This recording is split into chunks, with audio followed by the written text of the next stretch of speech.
আসসালামু আলাইকুম। সবাইকে শুভ অপরাহ্ন। আমি বক্তব্য শুরু করার আগে আমার কমিশন মেম্বারদের সবাইকে একটু পরিচয় করিয়ে দিই। তারপরে মানে সবাই অনেকের ব্যস্ততা আছে, চলে যেতে পারেন। আমি থাকছি আপনাদের সব প্রশ্নের উত্তর দেওয়ার জন্য, কিন্তু কেউ যদি চলে যেতে চান চলে যেতে পারবেন কমিশন সদস্যরা। সুতরাং আমি পরিচয় করিয়ে দিই। আমার ডান দিক থেকে আক্তার হোসেন খান, উনি সাবেক সচিব এবং নোয়াবের পরামর্শক। ফাহিম আহমেদ, উনি যমুনা টেলিভিশনের সিইও এবং ব্রডকাস্ট জার্নালিস্ট সেন্টারের একজন ট্রাস্টি, কমিশনের মেম্বার। আমার ডান দিকে উনি কামরুন্নেসা হাসান, উনি বাংলাদেশ টেলিভিশনের সাবেক উপমহাপরিচালক, কমিশনের সদস্য। বাঁ দিকে অধ্যাপক গীতিয়ারা নাসরিন, ঢাকা বিশ্ববিদ্যালয়ের গণযোগাযোগ বিভাগের, আপনাদের অনেকেরই শিক্ষক। তার পাশে শামসুল হক জাহিদ, উনি ফাইন্যান্সিয়াল এক্সপ্রেসের সম্পাদক, কমিশনের সদস্য। আর অঞ্জন চৌধুরী, উনি অ্যাটকোর টেলিভিশন চ্যানেল ওনার্স অ্যাসোসিয়েশনের সভাপতি, উনিও কমিশনের সদস্য। আমার পিছনে সৈয়দ আবদাল আহমেদ, উনি আমার দেশ পত্রিকার নির্বাহী সম্পাদক এবং একই সাথে উনি এর আগে ছিলেন জাতীয় প্রেস ক্লাবের সাধারণ সম্পাদক, এখনো জাতীয় প্রেস ক্লাবের নির্বাহী কমিটির সদস্য। জিমি আমির, উনি মিডিয়া সাপোর্ট নেটওয়ার্কের সদস্য, মিডিয়া সাপোর্ট নেটওয়ার্কের সাথে জড়িত এবং সাংবাদিক। তার পাশে আব্দুল্লাল মামুন, শিক্ষার্থী প্রতিনিধি, উনি জাহাঙ্গীরনগর বিশ্ববিদ্যালয়ের শিক্ষার্থী এবং একই সাথে উনি প্রথম আলোর প্রতিনিধি। মোস্তফা সবুজ, উনি ডেইলি স্টারের বগুড়ার প্রতিনিধি এবং কমিশনের সদস্য।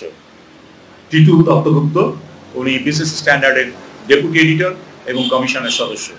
যেহেতু এখানে সবার বসার জায়গা নেই, ততক্ষণ ওনারা দাঁড়িয়ে থাকতে পারবেন আমি জানি না, সেই কারণে আমি পরিচয় করিয়ে দিলাম। যদি কারো ব্যস্ততা থাকে কমিশন সদস্যদের মধ্যে থেকে, তারা হয়তো চলে যাবেন। আমরা এই কমিশন, যে গণমাধ্যম সংস্কার কমিশন, এটা 18ই নভেম্বর গঠিত হয়েছিল।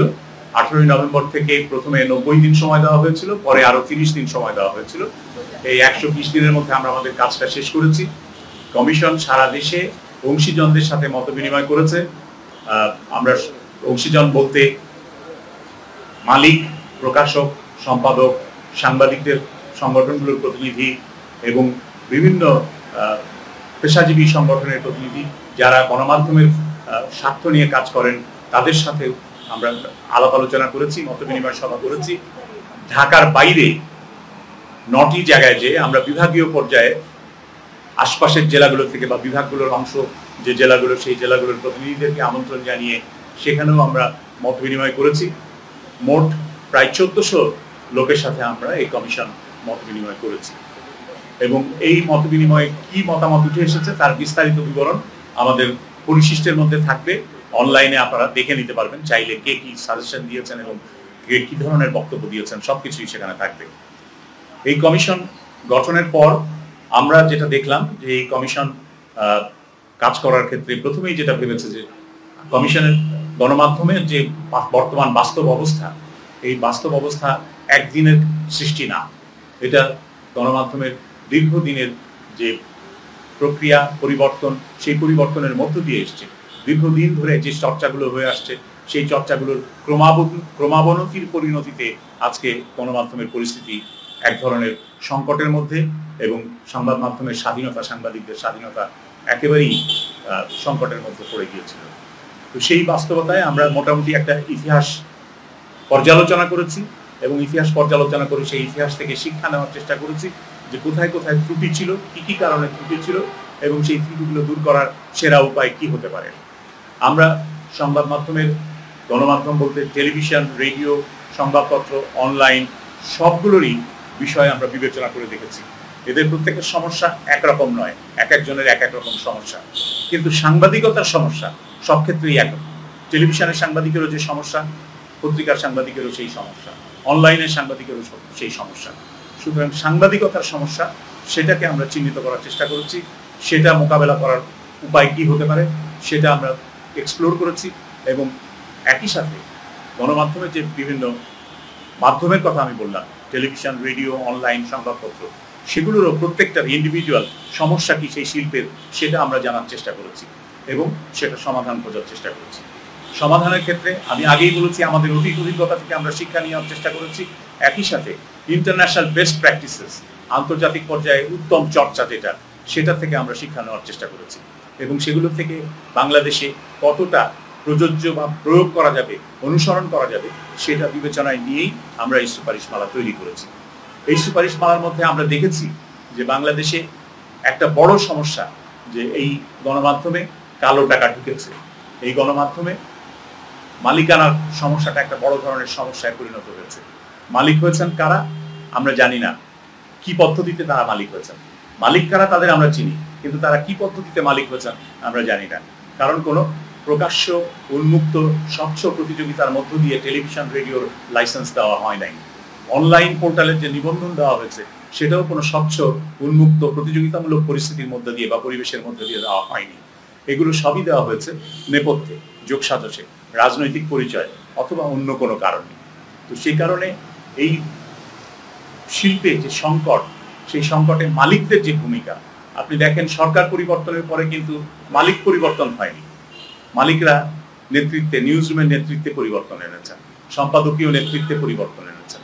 কারণ তারা চাইছেন যে যারা ক্ষমতায় আসতে পারে বা যারা যেই ক্ষমতা, যেই রাজনৈতিক শক্তির উত্থান ঘটছে বলে মনে হচ্ছে, তাদের সাথে এক ধরনের লিয়াজও করা দরকার, যোগ সাজস্য স্থাপন করা দরকার, যোগাযোগ স্থাপন করা দরকার। সুতরাং সেই কারণেই তারা নেতৃত্বে পরিবর্তন এসেছে।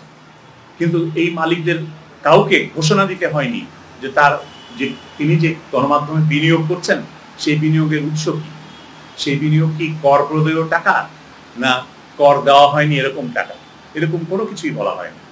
আমরা দেখেছি টেলিভিশনের লাইসেন্স যারা নিয়েছেন তাদের মিশন স্টেটমেন্ট কি ছিল, মিশন স্টেটমেন্টে কিছুই ছিল না, যা ছিল শুধুমাত্র রাজনৈতিক অঙ্গীকার। আমি আওয়ামী লীগ করি বা আমি আওয়ামী লীগের আদর্শ প্রচার করতে চাই, আমি সরকারের ডিজিটাল ভিশনকে তুলে ধরতে চাই, সে কারণে আমি টেলিভিশন চ্যানেল চাই, এরকমই আবেদনপত্র ছিল।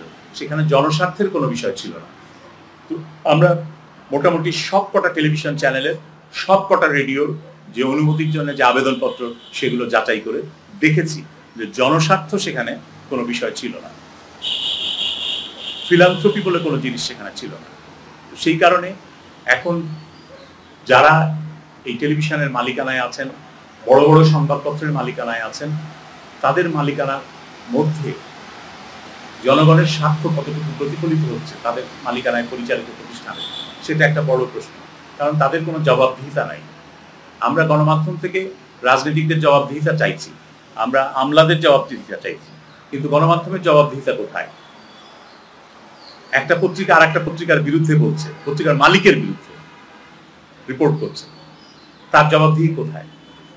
এই রিপোর্টটা কি জনস্বার্থ সম্পর্কিত না একেবারেই ব্যক্তিগত স্বার্থ সম্পর্কিত? এসব প্রশ্ন আমরা বিবেচনা করে দেখেছি। সারা পৃথিবীতেই এখন সংবাদপত্রের মালিক কারা বা টেলিভিশন চ্যানেলের গণমাধ্যমের মালিক কারা, এটা একটা বড় প্রশ্ন।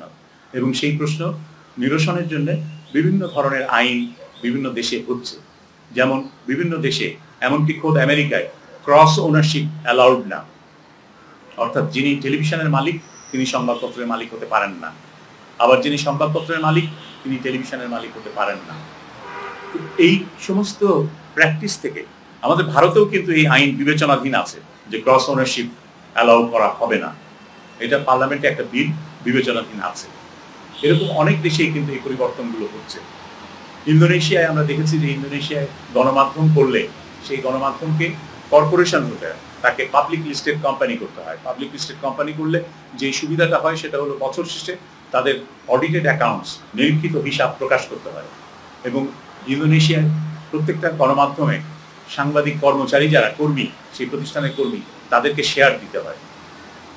এগুলোর মধ্যে থেকে কিন্তু বোঝা যায় যে গণমাধ্যমের যে ওনারশিপ একক হাতে কেন্দ্রীভূত থাকলে সেটাকে যে ব্যক্তির স্বার্থে ব্যবহারের চেষ্টা হয়, পারিবারিক স্বার্থে ব্যবহারের চেষ্টা হয়, কোম্পানির বা নিজস্ব গোষ্ঠীর স্বার্থে ব্যবহারের চেষ্টা হয়, সেটা থেকে বেরিয়ে আসার, প্রতিকার পাওয়ার একটা উপায় হচ্ছে যে এটা যদি পাবলিক লিস্টেড কোম্পানি হয়। সুতরাং আমরা সুপারিশ করেছি যে বড়, বৃহৎ এবং মধ্যম আকারের যত গণমাধ্যম কোম্পানি আছে তাদের উচিত হবে পাবলিক লিস্টেড কোম্পানি করা, শেয়ার ফ্লোট করা এবং সাংবাদিক কর্মচারীদেরকে তাদের শেয়ারের অংশীজন বানানো, শেয়ার দেওয়া। এটা আমরা প্রস্তাব করেছি। আমরা ক্রস ওনারশিপ এটাও বন্ধ করার প্রস্তাব করেছি। ওয়ান হাউস ওয়ান মিডিয়া, এর চাইতে বেশি হতে পারবে না। কারণ আপনারা দেখেছেন একই হাউস থেকে একাধিক টেলিভিশন চ্যানেল একই ধরনের খবর প্রচার করছে, একাধিক হাউস থেকে একই ধরনের পত্রিকা একাধিক খবর প্রচার করছে, একই ভাষায় দুটো দৈনিক পত্রিকা। আপনি মতামত কলাম দেখবেন কিংবা বিশ্লেষণ দেখবেন, গত কয়েকদিন আগেই যদি আপনি খুঁজে বের করেন দেখতে পাবেন যে বিশ্লেষণ হুবহু এক। তো দুটো কাগজ তাহলে দুই পত্রিকা কেন কিনবে পাঠক? সেখানে পাঠক কি পাচ্ছে? এবং এটা হচ্ছে বাজারের স্বচ্ছ প্রতিযোগিতাকে বিভ্রান্ত করার কৌশল এবং নিজের মনোপলি প্রতিষ্ঠার, একটা হাউসের মনোপলি প্রতিষ্ঠার চেষ্টা, কেন্দ্রীকরণের চেষ্টা। এই কেন্দ্রীকরণের চেষ্টা ভেঙে দেওয়া দরকার এবং সে কারণে আমরা মনে করি, কমিশন মনে করে যে one house one media policy implement করা উচিত। এটা করার উপায় কি হতে পারে? উপায় হচ্ছে যে তারা তাদের যে কোনো একটি বেছে নেবেন, কোনটা তারা রাখবেন, অন্যটি মালিকানা হয় হস্তান্তর করবেন অন্য কারো কাছে, অথবা তারা দুটো হাউসকে মিলিয়ে যেই মাধ্যমটা রাখবেন সেই মাধ্যমটাকে আরো স্ট্রঙ্গার, আরো বড় আকারের প্রতিষ্ঠান হিসাবে পরিচালনা করবেন। সেটা একটা সমাধান হতে পারে। ফলে আমরা প্রস্তাব করেছি এবং এই ধরনের সমাধান সম্ভব বলে আমরা বিশ্বাস করি। এখন এটা নির্ভর করবে সরকারের উপরে। আমরা প্রস্তাব করেছি বাংলাদেশ টেলিভিশন এবং বাংলাদেশ বেতার সম্পর্কে। বাংলাদেশ টেলিভিশন এবং বাংলাদেশ বেতারের স্বায়ত্ত শাসনের জন্য গত 3 দশকেরও বেশি, 3.5 দশক ধরেই যদি আমরা 90 থেকে বলি, তাহলে সারা দেশে একটা রাজনৈতিক ঐক্যমত্য আছে। সব দল সবসময় বলে এসেছে যে বেতার টিভির স্বায়ত্ত শাসন দিতে হবে। এখন এটা উপযুক্ত সময় বেতার টিভির স্বায়ত্ত শাসন ইমপ্লিমেন্ট করা, বাস্তবায়ন করা। আমরা তাই বলেছি যে দুটিকে একীভূত করে একটি জাতীয় সম্প্রচার প্রতিষ্ঠান গড়ে তোলা হোক, যে জাতীয় সম্প্রচার প্রতিষ্ঠান তার অধীনে যে জাতীয় সম্প্রচার প্রতিষ্ঠান স্বাধীন একটি পরিচালনা পর্ষদ পরিচালনা করবে, সরকার সরাসরি পরিচালনা করবে না। এবং আমরা এটাও বলেছি যে সরকারের আরেকটি প্রতিষ্ঠান বাংলাদেশ সংবাদ সংস্থা, এই বাংলাদেশ সংবাদ সংস্থার বিভিন্ন বর্তমান এবং অতীতের যারা কাজ করেছেন, অতীতে যারা নেতৃত্ব দিয়েছেন ব্যবস্থাপনা পরিচালক বা প্রধান সম্পাদক হিসাবে, আমরা সবার মতামত নিয়েছি। সবাই এক বাক্যে স্বীকার করেছেন যে এই প্রতিষ্ঠানটি রাজনৈতিক অনুগত সাংবাদিকদের পুনর্বাসন কেন্দ্রে পরিণত হয়েছে। যখনই সরকার বদল হয় তখনই এখানে নতুন একদল সাংবাদিক এসে চাকরি পান, পদ পান এবং সেই সরকারের জন্যই কাজ করেন, এর বাইরে আর কিছু থাকে না। তো এইটা কোনো কার্যকর সাংবাদিকতার ক্ষেত্র এখন আর নেই। সুতরাং আমরা বলেছি যে এখানে পেশাদার সাংবাদিকতার সুযোগ আছে এবং এই বার্তা সংস্থাকে, বাসসকে যদি জাতীয় সম্প্রচার সংস্থার সাথে একীভূত করে জাতীয় সম্প্রচার সংস্থার বার্তা বিভাগ হিসাবে দাঁড় করানো যায়, তাহলে সেটা সরকারের সম্পদের শ্রেষ্ঠ ব্যবহার হবে। আমরা এই কথায় এই কারণে বলেছি যে বেতার এবং টিভির নিজস্ব কোনো সাংবাদিক নেই। যা সাংবাদিক আছেন তারা পেশাদার না, অধিকাংশই তারা নির্ভর করেন সরকারি কর্মকর্তাদের, বিসিএস সম্প্রচার কর্মকর্তারা হলেন ওখানকার নেতা বার্তা কক্ষের। আর যে সমস্ত সাংবাদিকরা রিপোর্টার হিসাবে কাজ করেন তারাও খণ্ডকালীন চুক্তিভিত্তিক, তারা কেউ পেশাদার সাংবাদিক ওই হিসাবে নন। তো সুতরাং সেখানে পেশাদার সাংবাদিকদের কাজ করার সুযোগ তৈরি হবে যদি বাসস জাতীয় সম্প্রচার সংস্থার অংশ হিসাবে তার বার্তা বিভাগ হয়ে দাঁড়ায়। তো আমরা সে ধরনের সুপারিশও করেছি। আমরা আইনগত ক্ষেত্রে সংস্কারের কথা বলেছি, অনেকগুলো সংস্কারের কথা বলেছি। যে আইনগুলো স্বাধীন সাংবাদিকতাকে বাধাগ্রস্ত করে সেগুলোর কি পরিবর্তন দরকার সেগুলো আমরা স্পষ্ট করে চিহ্নিত করে এই সুপারিশ মালার মধ্যে দিয়েছি।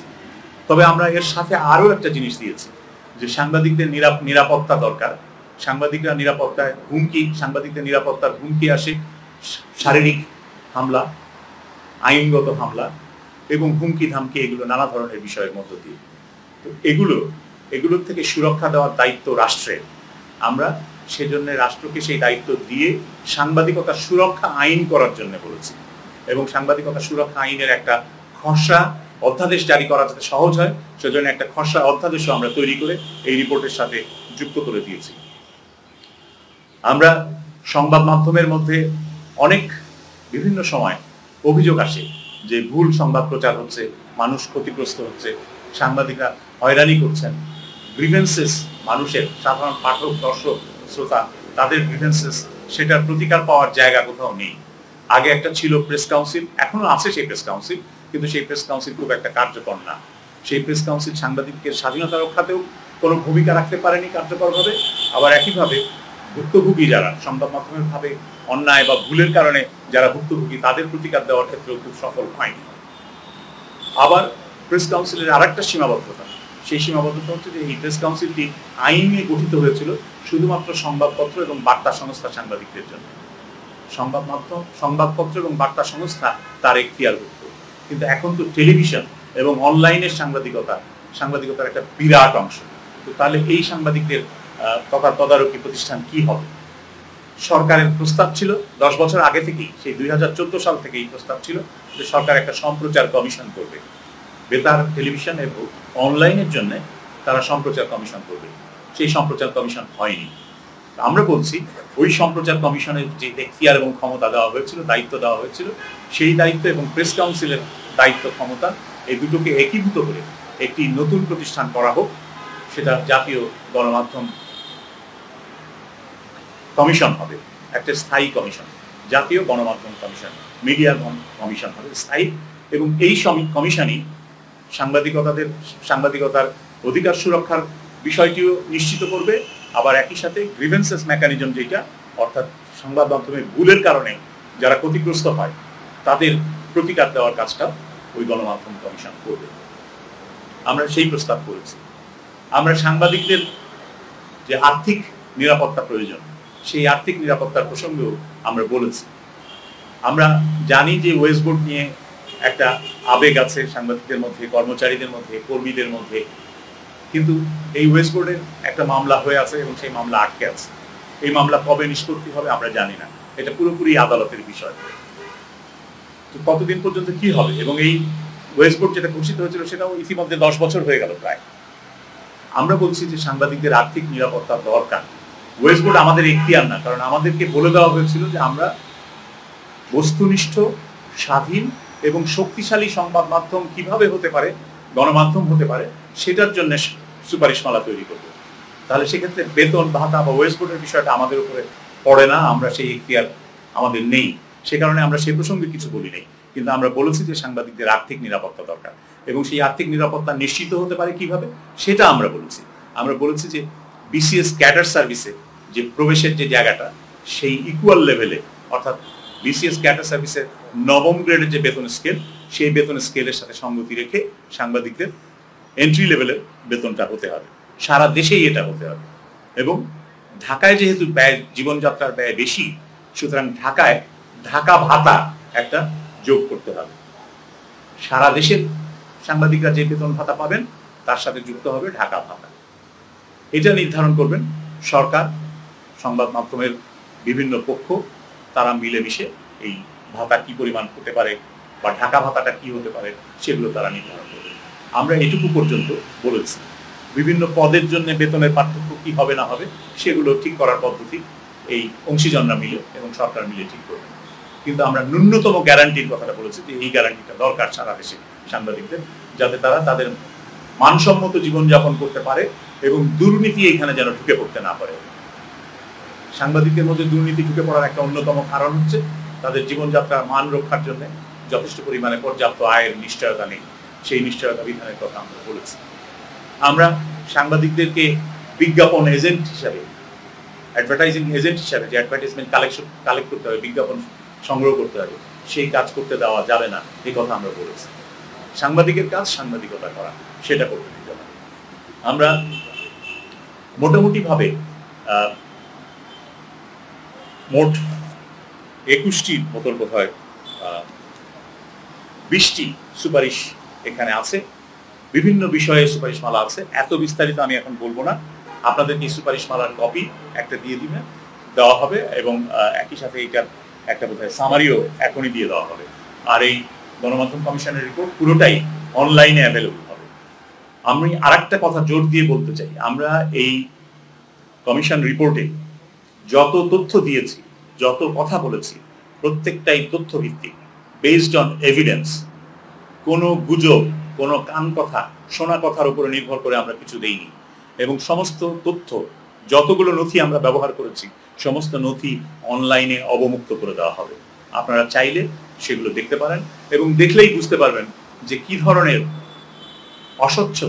অস্বচ্ছ অন্যায় পদ্ধতিতে অন্যায্য পদ্ধতিতে এই গণমাধ্যমের লাইসেন্সিং গুলো হয়েছে।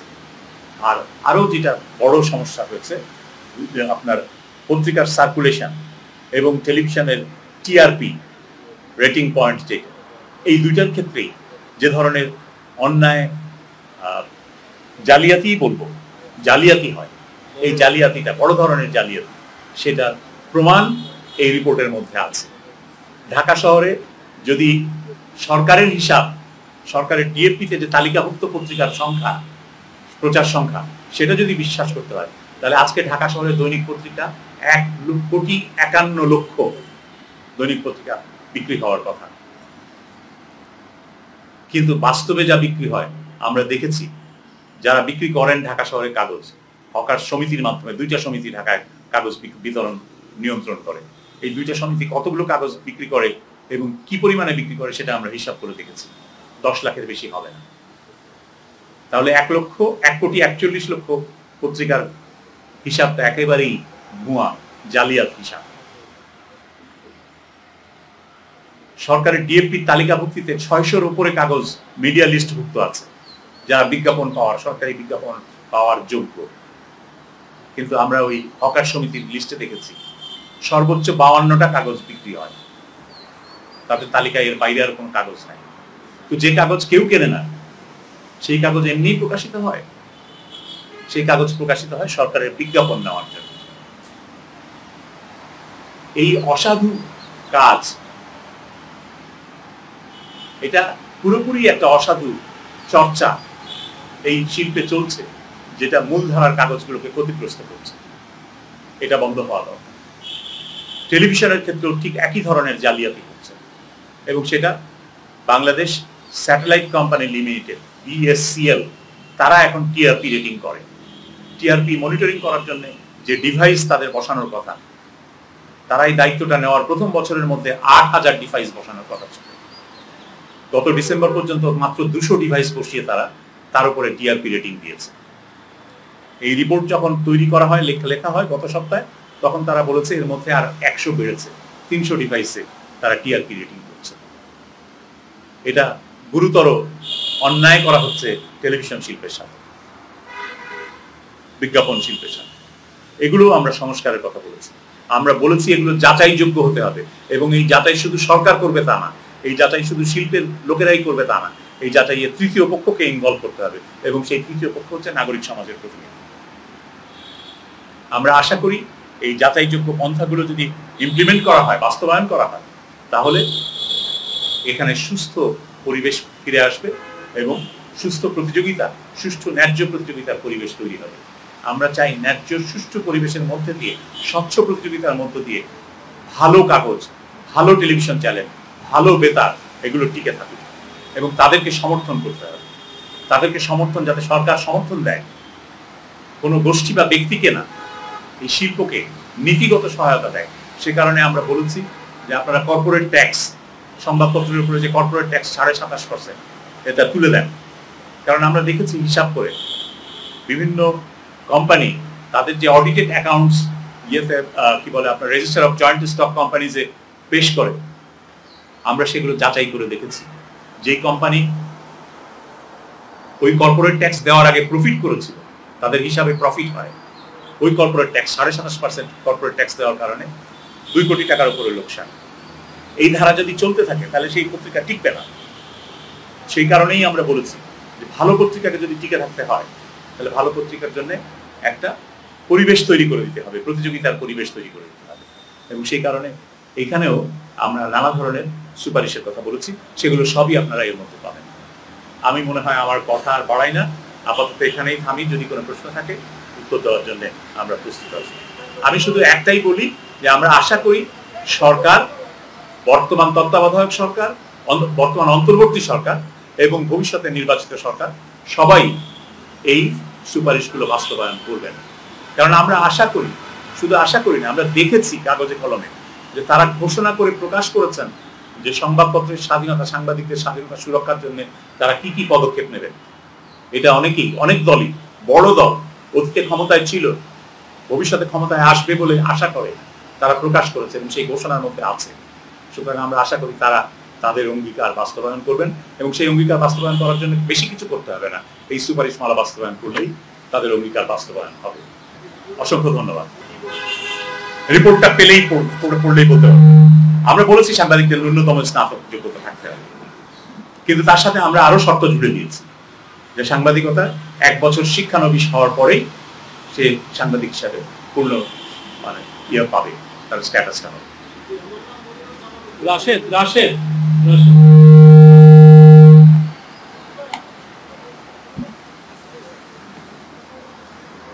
শুনতে পাচ্ছি না।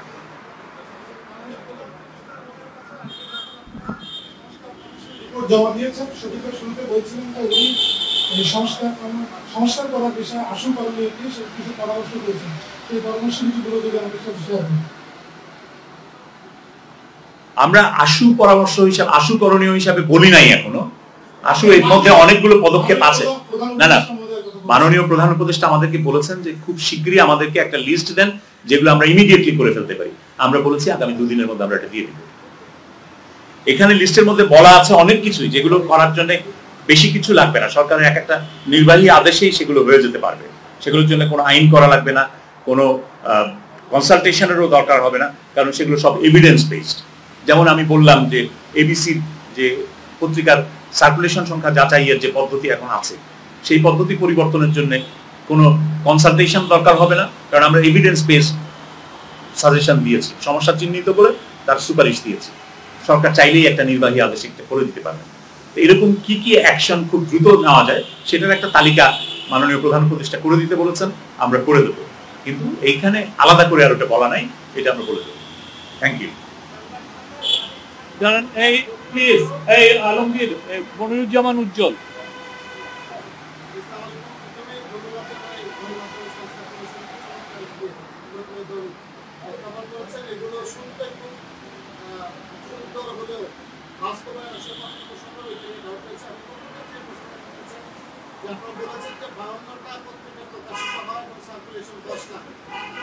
যে প্রতিষ্ঠানটা এগুলো করছে তাদেরকে সংশোধন করার জন্য কোনো সুপারিশ করেছেন কিনা? কারণ আমরা দেখেছি যে অতীত সরকারের আমলে রাজনৈতিক ছিল, কিন্তু এখন তো একটা ভালো সরকার এসেছে এবং তারা চমৎকার কাজ করছে। এই সরকার এই যে বিএনপির যে মিথ্যা তথ্য দিয়ে যুগের যুগ তারা মিথ্যা তথ্য প্রচার করেছে এবং এখনো করে যাচ্ছে, আমি বলবো যে এই সরকারের আমলে আমরা দেখতে পাচ্ছি।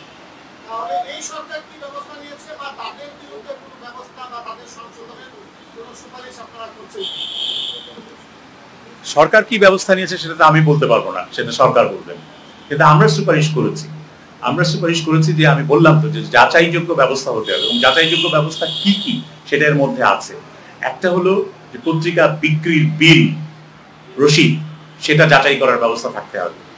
আর একটা হলো আয়কর দেওয়ার রিটার্ন জমা দিতে হবে। কোনো কাগজ যদি 1 লাখ বিক্রি হয়, সে 2 লাখ বিক্রি রিটার্ন দেবে না, 1.25 লাখেরও দেবে না, 1 লাখই দেবে। সুতরাং আয়কর রিটার্ন দেওয়া বাধ্যতামূলক করা হোক, এটা আমরা বলেছি। ডিএফপি কে আমরা দায়ী করি, অবশ্যই ডিএফপি মানে চরম দুর্নীতি হয়েছে, কিন্তু শুধু ডিএফপি একা দুর্নীতি করেছে এটা মনে করলে ভুল হবে। আমরা যে নথিপত্র প্রকাশ করছি সেই নথিপত্রের মধ্যে দেখবেন এমন অখ্যাত কাগজকে 8ম ওয়েজ বোর্ড বাস্তবায়নের সার্টিফিকেট দেওয়া হয়েছে, সেই সার্টিফিকেটে কাদের স্বাক্ষর আছে আপনারা একটু দেখে নেবেন। তাহলে এই দুর্নীতির জন্য শুধু সরকারি আমলাদেরকে দায়ী করলে চলবে না, তাদেরকেও কিন্তু দায়ী করতে হবে। ধন্যবাদ। আমি মনিউদ্দিন রেজিস্টার পত্রিকা থেকে বলছি। একটাই প্রশ্ন একটু বড় হতে পারে, আমি সরি সাধারণ বড় প্রশ্ন। একটা প্রশ্ন হচ্ছে যে আমাদের স্বাধীন সাংবাদিকতার জন্য অনেকগুলো রিপ্রেসিভ ল আছে, যেটা অনেক বড় একটা অবস্থা। সেই প্রসঙ্গে আপনারা কি বলেছেন? স্বাধীন সাংবাদিকতার আরেকটা বড় জায়গা আছে পলিটিসাইজেশন। এই পলিটিসাইজেশন বৃহত্তর দেশের মধ্যেও আছে, একত্র মালিকদের মধ্যেও আছে, আবার আমাদের নিজেদের সাংবাদিকতার মধ্যে এক ধরনের আছে। এই দুইটা বিষয়ে কিভাবে অ্যাড্রেস করার জন্য আপনারা পরামর্শ দিচ্ছেন?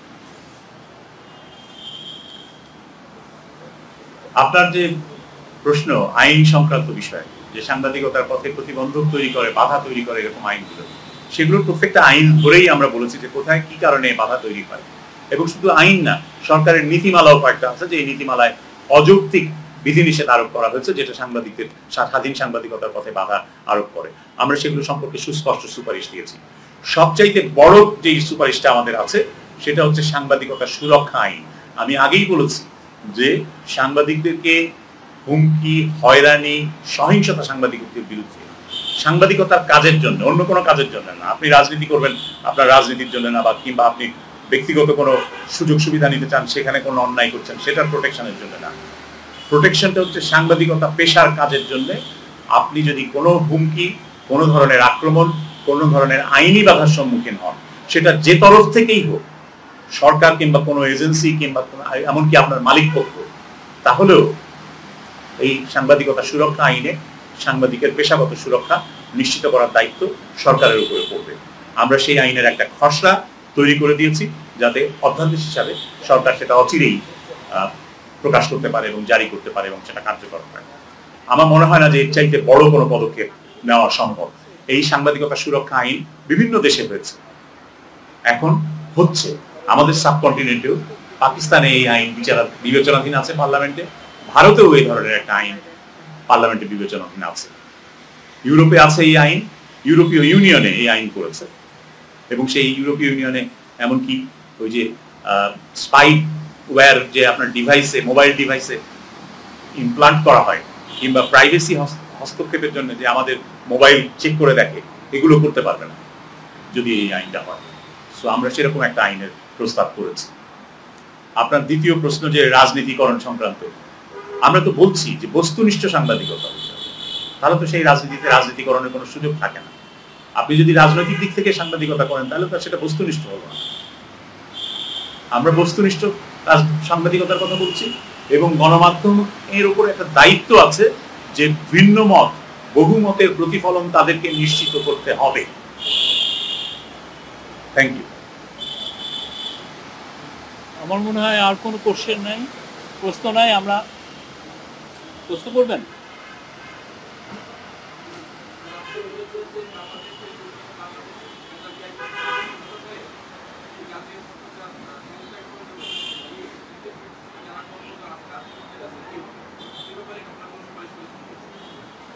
আমরা বলেছি সেখানে সরকারি কর্মকর্তা প্রচুর, সরকারি কর্মচারী, এবং তারা সরকারি কর্মচারী থাকতে চান। তারা এই জাতীয় সম্প্রচার কর্তৃপক্ষের বা নতুন সম্প্রচার সংস্থার অধীন হতে চান না। আমরা বলেছি তাদেরকে সরকার অন্যান্য জায়গায় আত্মীকরণ করে নিতে পারে, সরকারের বিভিন্ন বিভাগে। এমনিতেই এই দুটো প্রতিষ্ঠানে সরকারের যে অনুমোদিত জনবল, সেই অনুমোদিত জনবলের প্রায় অর্ধেক পদে কেউ নিয়মিত চাকরিতে নাই, সুতরাং ওগুলো খালি আছে। যা আছে তাদেরকে সরকার চাইলে অন্যান্য সরকারি বিভাগে আত্মীকরণ করতে পারে, অথবা গোল্ডেন হ্যান্ডশেকও দিতে পারে। যারা স্বেচ্ছায় বিদায় নিতে চায় বিদায় নিতে পারে। আমরা বলেছি যারা থাকতে চায় তাদেরকে তাদের যে বর্তমান যে সুযোগ সুবিধা তারা পান, সেই সুযোগ সুবিধা তারা অব্যাহত পাবেন, তাদের চাকরি শেষ হওয়া পর্যন্ত। এই বিধানটার কথা আমরা বলেছি। আর নতুন নিয়োগের ব্যাপারে যে সংস্থা হবে, সংস্থার যে পরিচালনা পর্ষদ হবে, তারাই সিদ্ধান্ত নেবে যে কি চাকরি বিধি হবে, তাদের নিয়োগ বিধি কি হবে ইত্যাদি, তারাই সিদ্ধান্ত নেবে। Thank you.